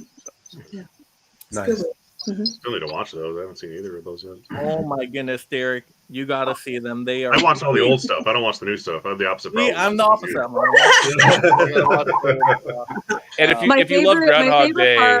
My favorite part of those movies is when she goes ahead and she tries to kill herself over and over and over and over again, and the smile on her face when she's diving into the shredder and everything. I'm I know. Because she knows she's gonna come back again. And it's just the perfect excitement about killing herself. Yeah, I don't wish she could do that. It really is the perfect companion piece to Groundhog Day, because Groundhog Day has its darker elements too, while still building comedy. So it's perfect to watch the two back to back. Because yeah, that was a good choice. I was not expecting that one, but great choice. And you would think she would have gotten a lot more projects after that, but has she been in anything else besides the Happy Death Day stuff? I've seen her doing kind of romantic movies here and there, but I don't think she's been in anything else with horror. I don't believe. Not that I'm aware of. Which I think she should, because I think that's her genre. So I think she should stick with it. She was in the Valley Girl remake. Oh yeah. I haven't seen. Oh yeah, that's right. She was in that. Yeah. And it's listing her as being in La La Land, but I don't remember her in that film. So she was one of the friends in the very beginning. Yeah, I was gonna say, I'm one of the roommates. Yeah. So there you go. So she's done musical, she's done horror. Now she can do a horror musical, right? Yeah, she's in a movie that came out this year called Boy Kills World, which I'm assuming is a horror film, but I have not seen it. So. I would assume so. Boy Kills World. Okay. No, it sounds like Boy Meets World. This is the dark remake. Yeah. It's Bill Skarsgård and Michelle Dockery are in that one as well. Oh. I like Bill Skarsgård. Oh, damn Lawrence it. Moore, director. Boy Kills World? Yeah, that's the most recent film on her IMDb. With Bill Skarsgård as Boy. Write it down, Mika. Oh, I have to see that with my boy Bill. I'll have to watch that. Yeah, I wrote it down. Oh, and Samara Weaving is in it too. Interesting. I know, that's like an all-star cast right there. I know. Oh yeah, and then my Pam K. Jensen. Ooh, yes, it is. Ooh. Nice. And has it already come out? I don't know. I'm trying to look to see where the release. Yeah. It says up top. September 9th of this month. Up in Last month. So, I gotta check. I don't know. I didn't hear anything about it. I wonder if it debuted at Fantastic Fest or something, like one of those horror Well, and September 9th makes me think it might have been at TIFF, Toronto Yeah, International it Film just Festival. says it. It just says Toronto Hidden Gem. Oh, okay. Yeah. So it was, Oh, probably, yeah. Mhm. sounds about right. So hopefully it gets picked up for a wide release then. Yeah, Great poster. I know. Amazon will buy it or something, and it'll be on there. Yeah. All right, so I'm back and forth on which one to decide. I know, James, you already pointed out Jamie Lee Curtis, but I think I have to again, just for, one of my favorite horror movies of all time. And I think this is the best Laurie Strode. So I'm going to go Halloween H2O. She is great in this movie because she actually fights back, right? I mean, really, she goes after Michael Myers by the end. But she has a good build-up, too. You can really see the emotions, the trauma she's been through, just how shaky she is in the first half. But once she gets to the end and she realizes, okay, she got to conquer her demon, take on the Frankenstein monster, and then she gets the axe and starts screaming, Michael, and just starts hunting him down. Such a great moment. I mean, that's the way you do an ending to a Halloween movie, that showdown right there. And then cutting the head off with the axe at the end. Perfection, right? Jamie Lee Curtis. And they never made another one after that. Yeah, of course.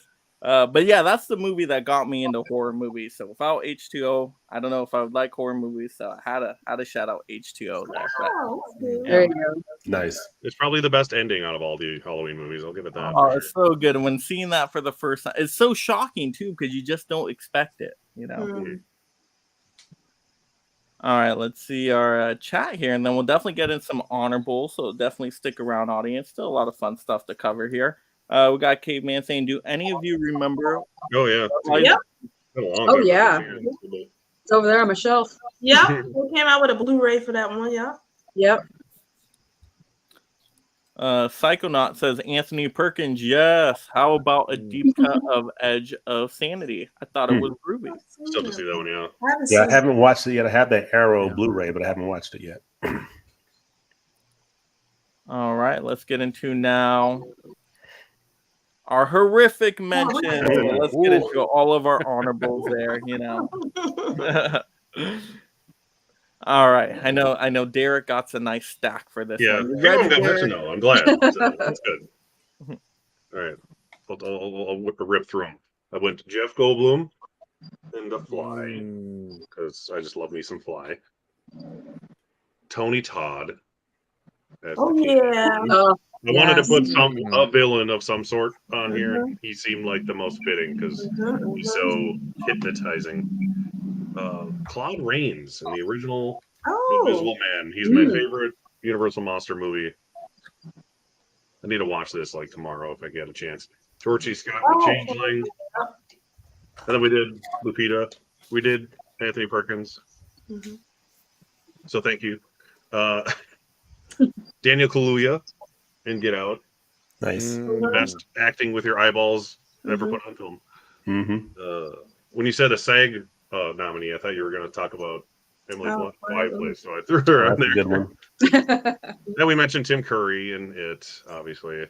And then I can't not mention the award-winning Bruce Campbell performance. You got to mention. That's Kenny Level's favorite movie there, isn't it? Oh, yeah.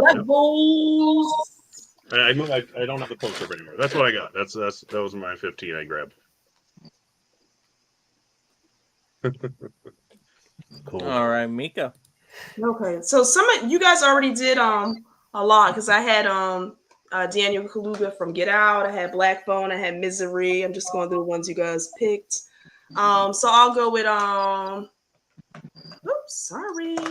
Dee Wallace and Cujo. Nice. Oh, nice. That was a great performance. Of course, got to go with my Jack Nicholson in The Shining, and Shelley Duvall.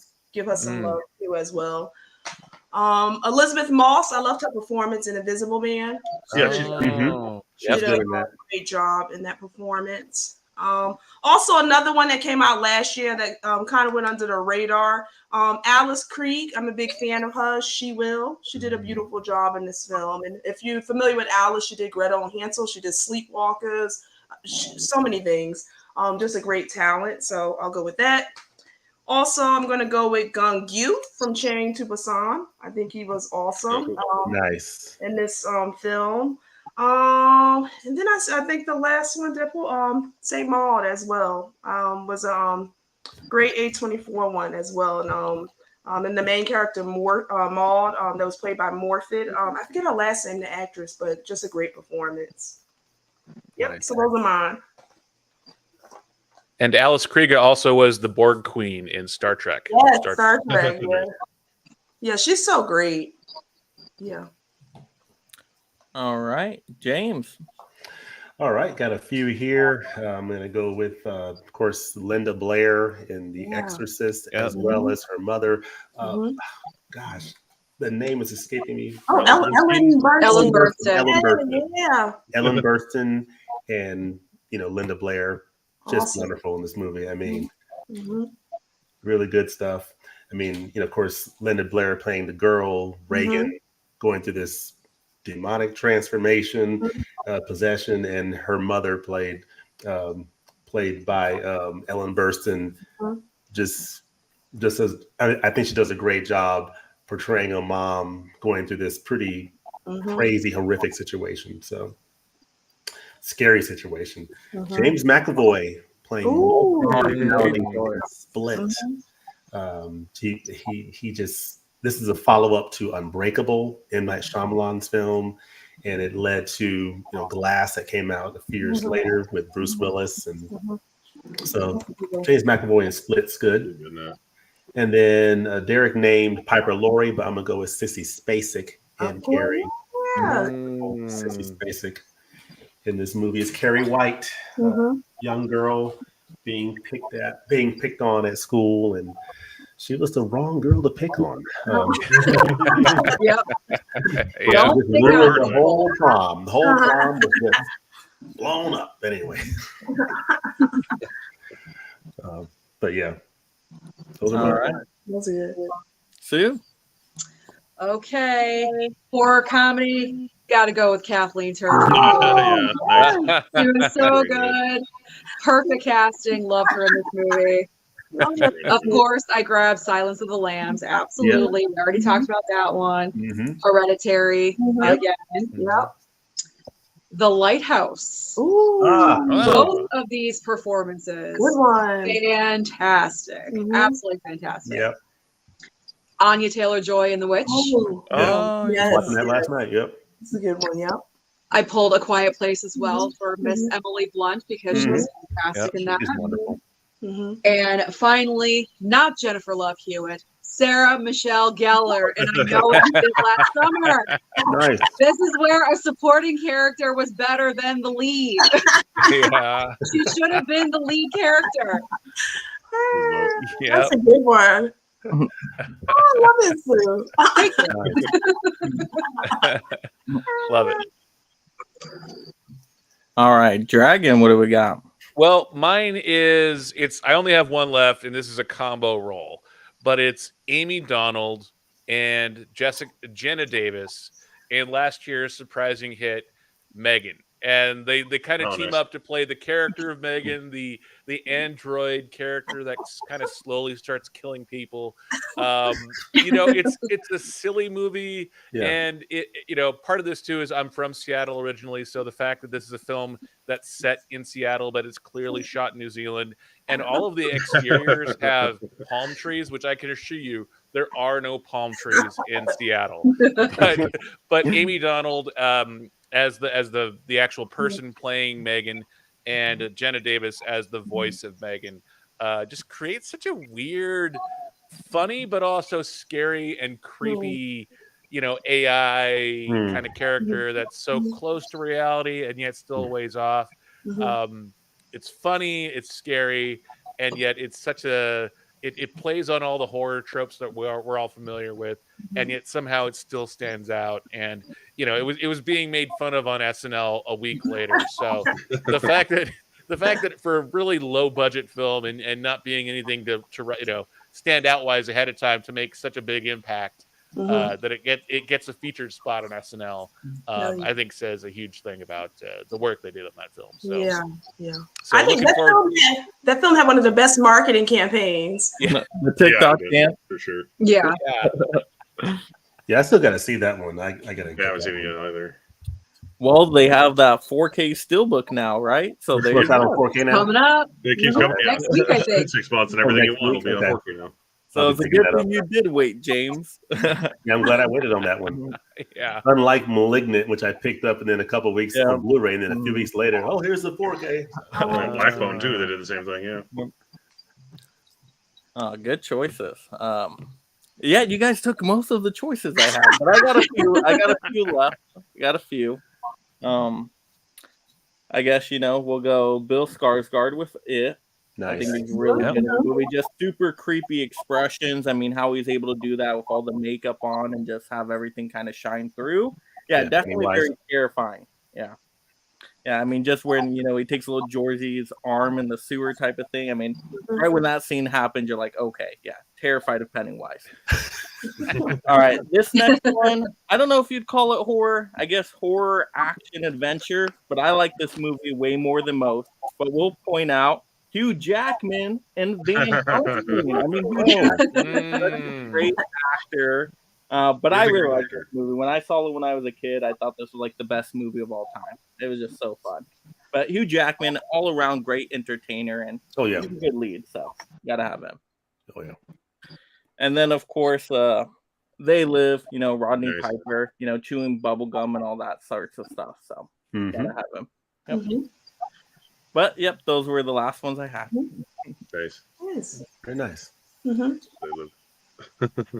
And who wasn't a fan of Van Helsing? I heard some noises there. Some people, was that you, Dragon? I'm not the biggest fan. That's all right. It's all right. I saw cheers when it came out. I was like, this is horrible. No, I was thinking of Kate Beckinsale in what was it? The movie? I was just thinking of Kate Beckinsale in Underworld, the Underworld franchise, and how similar her role is in Van Helsing as being the final girl in leather pants throughout the entire movie, for whatever reason. I watched Van Helsing. I don't remember liking that one too much. It's so fun. Oh, it's so The good. visual effects being so bad, even for its time, I was just like, I'll rewatch it, Mike. I'll give it a I rewatch. know. I've tried it a couple times, and I mean, if you go into it expecting like action adventure, I think you'll like it. I mean, if you go into expecting a horror movie, it's not really like a scary horror kind of movie. It wanted to be The Mummy, and it wasn't. That's what it was. That was one of those movies that there's a reason why my fantasy football league team name is CGI Ruins Movies. That's one of the reasons why. Hey, come on! It's early 2000s. You got to forgive it a little bit, okay? It was just. I'm gonna give it a rewatch, Mike. If you're in the right mood, it might hit okay. But... All right, let's see. Oh, see, Huck is saying no, Mike. Oh my goodness. See, I liked Hyde. Hyde is the best part of the movie, but it's like the opening scene. Oh yeah, that is a great opening scene. I love the eye roll emoji too. I know. This is Howard the Duck all over again for me. Howard the Duck's way better than Howard the Duck. Howard the Duck, Yeah, Howard the Duck is infinitely better than Van Helsing. In every way. All right, Psychonaut says, I think I just became best friends with all y'all. Laugh out loud, you're all great. I keep adding my picks, so sorry about that. Elizabeth Clayton and Necromancer, love from Texas. Well, thank you, Psychonaut, for being here, being a part of this community, and just all these amazing comments tonight. And everybody's links are in the description below too, so definitely go visit their channels, show them some love, hit that subscribe, and watch all their amazing content. All right, so our final question here. I threw this one in last minute, but I thought it was a fun one because, we're into spooky season. We got to talk about some horror movies coming up. So what horror movies are you excited to see next? It can be theatrical releases, physical media pickups, or once again, maybe a movie you've had on your shelf for 3 years that you're now just going to watch. So, okay. Derek, I know you got a lot of those. Yeah, What are you? mine looking is forward just to watching literally this everything on my weekend? shelf I've had for 3 years that I haven't had a chance to watch.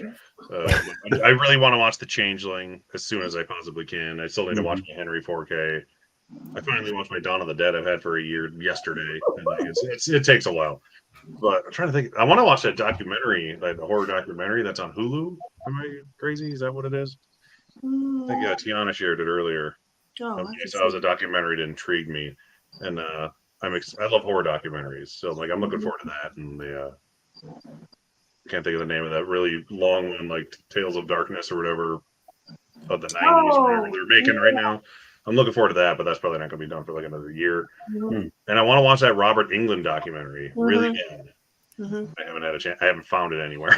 Oh, so it's I'm really looking forward to good. those. Yeah, I heard it was good. I haven't seen it. It's really, really good. Oh, it is? You can watch it on Yep. Screenbox, I think. I just It's don't- very thorough. They did a great job with it. Nice. Yeah, I love the It one they did was good. And they're making a RoboCop one too, which I want to see. So I'm into that kind of stuff. So I'm looking forward to that. Yeah, I don't know how Robert Englund wasn't brought up tonight. Right, yeah. I don't know Everyone thought everyone else was talking about it. Good point. Just Freddy in general. All right, Mika, what are you looking forward to? So looking forward to the new Exorcist film. You know, I'm looking forward to it. I'm excited. I know a lot of people, some people aren't, but I saw Ellen Bernstein and I love her. She's one of my favorite actresses. So I saw her in it. I'm gonna go see it. Then they have a Suitable Flesh is a new Heather Graham horror movie coming out at the end of the month on digital. And then When Evil Lurks is another horror movie that I wanted to see. It comes out at the end of the month. I think it's going to be on Shudder and on Video on Demand. So those are the three probably. Yeah. Yeah, I'm excited for Exorcist Believer. I know I don't have anything to go off of because I haven't seen the original, but the trailers look pretty good. I mean, it looks terrifying, and now they have the two girls in it, and that makes it a little bit different, right? I do love the fact, by the way. I said if Ellen decided to, because she really is very particular about her roles, if she decided to come back, I'm having faith in it. So Yeah, Yeah. that's a good sign. Something's I- gotta be good about it, right? I do love the fact, though, that the scariest out of all the scary movies, quite possibly, is Taylor Swift, because Taylor Swift was able to scare The Exorcist off of Friday the 13th. Yep. Yeah. Yeah. Well, you know, they already predicting almost 100 million plus sales for her. Yeah, that's amazing. I was shocked Yeah, when I heard that number. I'm like, really? Well, and honestly, too, how scary would Taylor Swift or a Taylor Swift-like character be in a horror film? She's the antithesis of everything horror, therefore she should be the final girl, but she would be a great horror villain. Just throwing it out there into the ether. Taylor Swift would is make a $1 horror billion villain. because I it's thought her. they were just talking about Taylor Swift being in a new movie. And I don't remember what it was, but I felt like it was news that came out today or yesterday. Was it They Cats? were You talking talking about it. But I think once they heard the $100 million box office predictions, they're like, yeah, let's get a Yeah, let's move it. Yeah, let's cast her in a Yeah. movie. Well, it's not like they're gonna get like stragglers into the Taylor Swift movie. It's Swifties and that's it. Yeah. Kansas City Chiefs fans, I think. And I'm not They sure already bought about their her acting. I mean, of course she can sing, she can do so much, but she was in wasn't she in was it called Amsterdam? I don't know. Amsterdam. Oh, Yeah. Yeah, I It don't was think she Amsterdam really before stood I out heard in of it. that movie as I'm like, oh yeah, we need more of her acting. I haven't seen that. She was also Don't worry, in nobody Valentine's saw We don't it. Nobody saw it. It's okay. Nobody saw it. It's not that great. I Mika. saw it and I completely forgot it. So. She was The only also reason I'd in, watch it is because it has Christian Bale in it. So like, 10 years ago, she was in Valentine's Day when she was dating Taylor Lautner. Oh, yeah, that's right. Oh, really? Yeah. How about that? Yeah. She's in that, and she was in the terrible Cats movie. Yeah, she was in Cats. She's got a good record of movies. Yeah. She has Yeah, but quite the resume. Yeah, I think that's gonna be that's gonna be the big one probably this month. I think it's already sold out shows. Yeah. Can't get tickets. I know. What if that ends up being that #1 box office? I think it will for the be. whole month? I think it's going to be the it number could be one for for the the month at least, entire yeah. month of October. I do Oh, too. my goodness. Stu, I do too. I do Yeah. too. Numbers Because are- I've been looking on my AMC app for reservations, and literally every single showing is sold out or almost It's full. going. It's going. They're doing movie tickets on like the black market, like for the Oh price. my And they goodness. have like as many theaters as possible for this. Like it's insane. Yeah. Yeah. I mean, it's good. Wow. Like, go theaters. So I'm Yeah, happy. I didn't even know it was going to be a wide release. I thought it was going to be like a Fandango exclusive event, but they're doing like Oh wide no, they're release. milking this for everything Yeah. they can. Yeah, I mean, hey, if it gets people into the movie theater, it's a good thing. I'm not gonna Yeah, I'm like, I don't know, should I go see it or not? I'm like, I don't know if you can get tickets Oh my now. god. Mike's gonna do his You don't out have of to see theater it. reaction for the I Taylor know, Swift right? concert. I mean, considering Wait, but I Taylor don't Swift think I can fans use were the my- result of lawsuits at Ticketmaster this summer. I mean, Oh, my yeah. gosh, Yeah, the that was- demand on that her was, time is amazing. Mhm. But I don't even think they're taking unlimited passes for it. Or I think I heard something like that. Does anybody know? I don't know. Don't know. Maybe not for like the opening week or something. They're not or something like Yeah. that. Yeah, but I'm with you too. I'm thinking that's the winner for October. That what it's Yeah. going to be. I can't think Yeah, of anything I else think out so that too. would potentially Yeah. make more than that. No? Because you have Taylor Swift or you have the 3.5-hour Martin Scorsese movie. Where do you think Yeah. people are going to go? Yeah. You're going to be, unfortunately, know. they're going to go to Taylor Swift. I'm going to be a Martin Scorsese. Yeah. Yeah, I'm going. Hey, to the Martin movie. Scorsese is confident though in this movie. You know, he thinks it's going to be like the next Oppenheimer. So Great. we'll see. Well, that's where I'm We'll going. see. Yeah, yup. All right, James, what are you looking forward to? Oh, a ton of stuff. Picked up these two titles. I have not seen either of them. Oh, I'm looking nice. forward to seeing this Oh, new nice. A24 movie, Nice. as well as seeing The Mist. I've heard good things about this movie, so This is cool. Yeah. I'm looking forward to checking both of these out on 4K. This is a pretty hefty. It's Yes, like 4 it discs. Mhm. You have the color version and the black and white version on 4K and Blu-ray. So I'm like, Mm. Watch the Okay. black and white version. That's all I'll say. what's that? Watch the black and white version. Okay. Yeah, I'm That's looking the forward to better checking version. that out. And then of course Exorcist 3. Everybody tells me, of Mhm. course I've seen The Exorcist, but everybody tells me skip Exorcist 2, just go Yep. straight to Exorcist Yeah, 3. don't. So I don't have Exorcist 2, so I don't have to worry about that. So I'll watch my copy of Exorcist 3, and I've got a ton of other horror titles in my backlog. So, but I'm gonna Right. just pour through all Talk of to them. Me is my favorite so far this year, James, for Talk to horror. Me? Oh, Yeah. Yeah, I really enjoyed that one too. Mm-hmm. That's That's my right. favorite. Everyone either A24 likes it or loves it. It seems like. Yeah, A24, they're just on fire, aren't they? You know. Yeah, they are. Yeah. And it And was this Lion created by King Steelbook is another winner. oh, look at that. Another winner. Yeah, it's an amazing looking It's still. an interesting. The discs are like ground beef or something weird. Yeah. Ground Picture of it. I haven't got that yet. I got that old Blu-ray, but yeah, the black and white version is. I've seen them both, but the black and white version is. Yeah, so I'll pop one of those in the player tonight. Which one should I pop in the player first? Ooh, talk to me. Talk to me. Okay. Done. Whatever you have time for. That's what I'll say. And Derek, for the black and white version, does it change the story at all, or is it just? It's just black changing and white. black I think he and white? wanted Okay. Frank Darabont wanted to make Yeah. it black and white, and the studio wouldn't let him. So the black and white version is like the director's version, if you want to refer to it as that. Mm. And it makes the special effects are not great.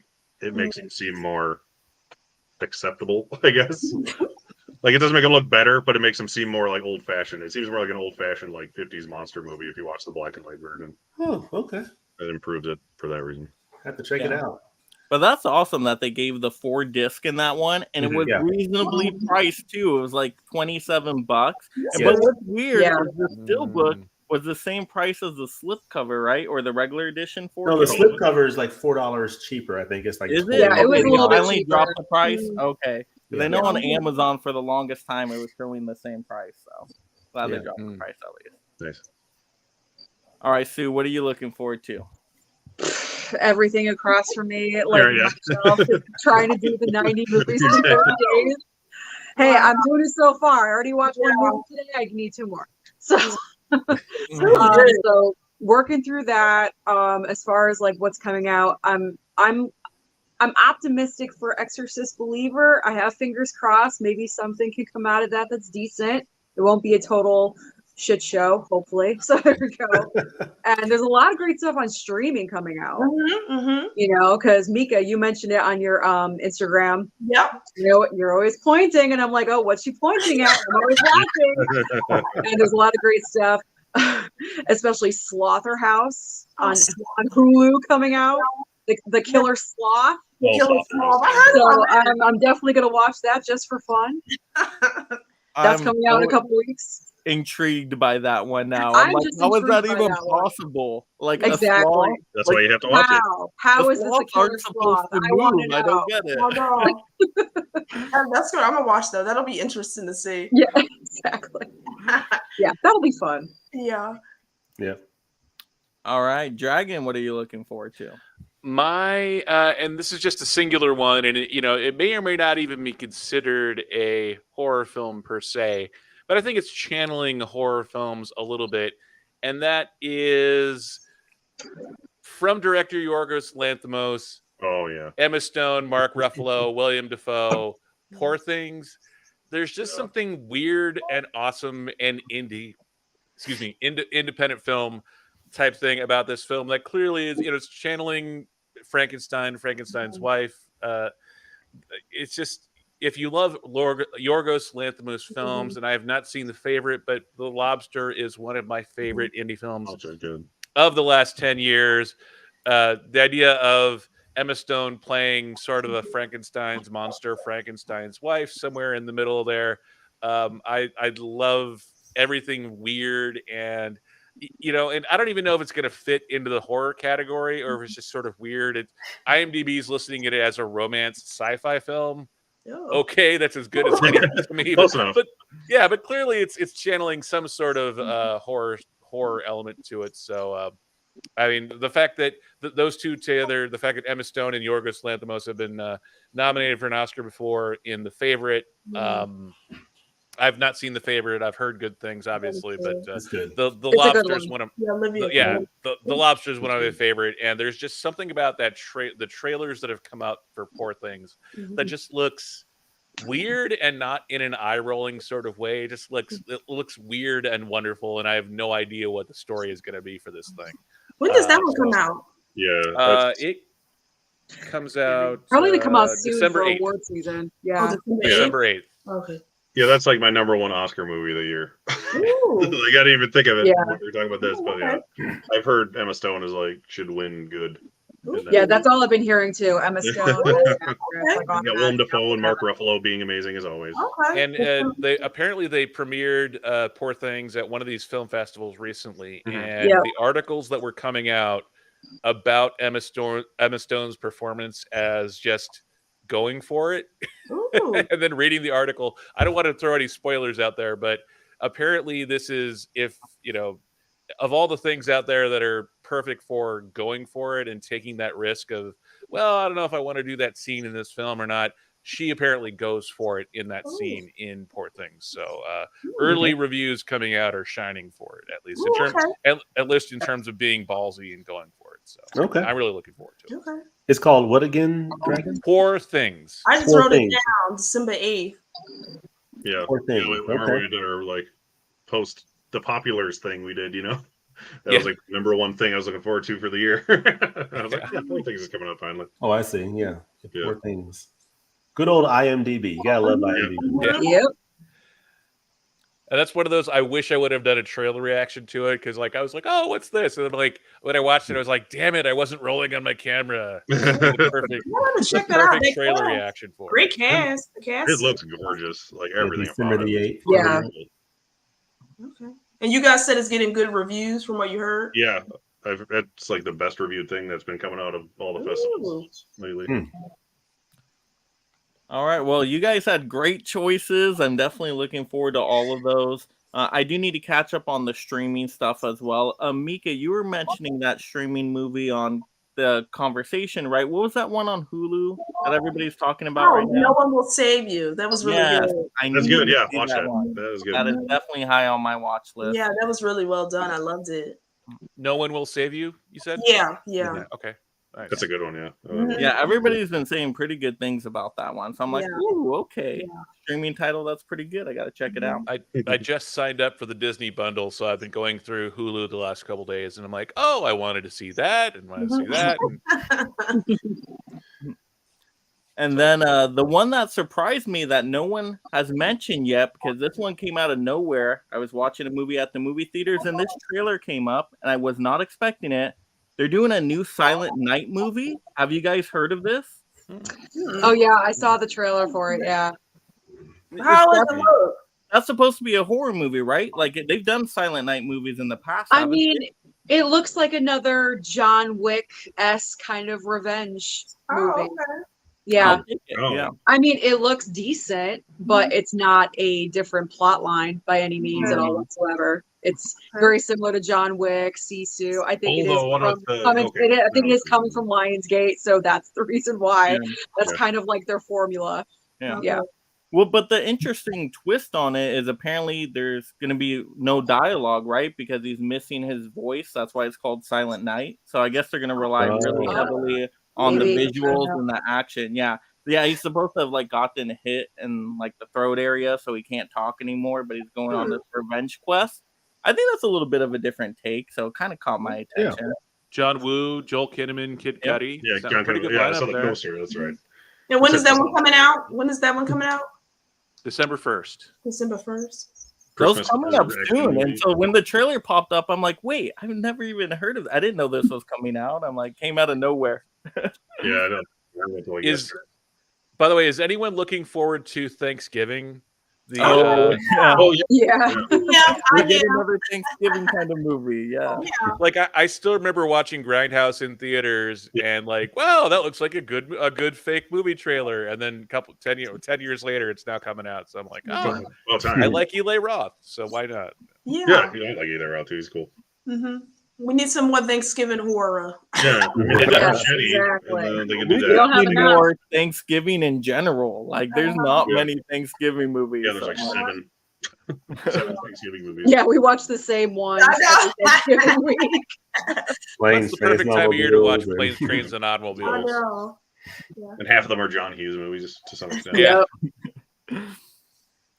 All right. Well, this has been great conversation. Thank you again, amazing panelists, for being here, giving these amazing horror performance shout outs, these awesome recommendations. Once again, my watch list is a mile long, so I got to get to these titles.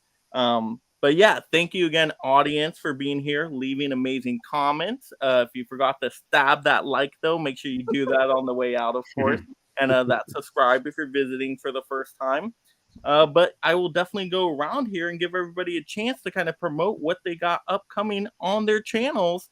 Derek, we got an amazing horror stream coming up on your channel, right? Tell us Yes. about On the Friday the 13th weekend, so I'm actually doing it Saturday because I figured everyone was already busy Friday the 13th. So October 14th at 9 p.m. Eastern Standard Time, same time that started.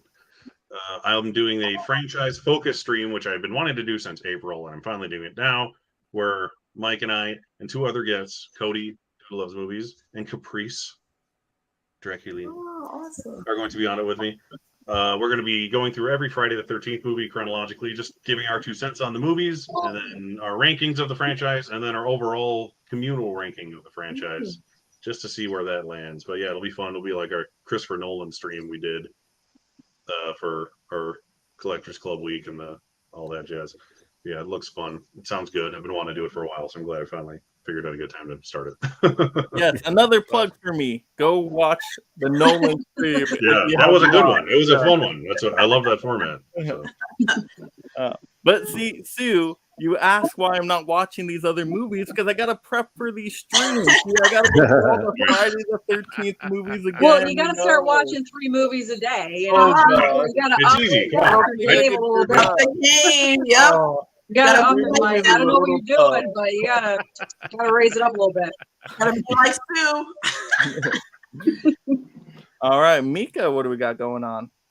Okay, so we're back with the podcast. So we had I think after like 6 months break. But we back on Monday. We got a brand new episode. We just did our recommended our favorite horror TV recommendations. So check that out across all platforms: Spotify, YouTube, Apple. Okay, and then I got a couple streams coming up where I'm going to be a guest. So I got Dell coming up, and we're going to do another movie swap, me and Kira.